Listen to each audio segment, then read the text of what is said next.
And with South Korea cutting its growth forecast for this year, policymakers are scrambling to find ways to turn the economy around. They're using a wide range of tools at their disposal, as our Kim Da-mi explains. Asia's fourth largest economy was by no means immune from global economic uncertainties. Sluggish global growth and a protracted U.S. China trade war casted a dark cloud over the country's exports, with South Korea's bread and butter semiconductor industry being one of the hardest hit. To cope with falling exports, the government will provide state financing measures worth around $6.4 billion in the second half of the year.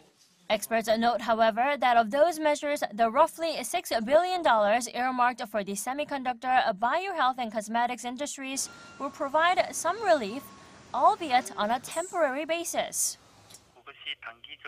South Korea's exports depend on global economic recovery and Korea increasing its export competitiveness. The state financing measures will relieve the burden on local firms partially and temporarily, but the businesses themselves need to formulate their own approach to become more competitive. In addition, the government aims to encourage active capital investment by local firms by providing tax breaks and other incentives. But many experts are pessimistic about their efficacy, saying that these plans are not exactly new. For the last 10-15 years or so, the investment seems to follow demand.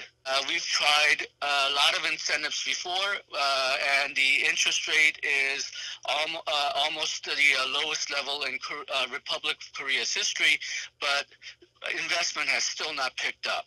I'm sure that they'll be helpful to some extent, but given our past experience, none of them were enough to overcome the low demand that we're seeing. Despite the government slashing South Korea's growth forecast to 2.5% for this year, the country might still fall short of its new growth target even with the lower bar. Partially, it's government's job to sort of cheerlead. That is, if they announce a number that is too low, then it'll further depress the economy. So they want to estimate on the realistic side, but on the higher end of the realistic side. Experts say the government should zero in on boosting consumption to remedy Korea's ailing economy. Given the unpredictable nature of external conditions, South Korea should focus on what it can control by encouraging consumption, which could have a knock-on effect of stimulating investment as well. The government is set to employ a wide range of policy tools at its disposal, including tax exemptions on facilities investment and private consumption.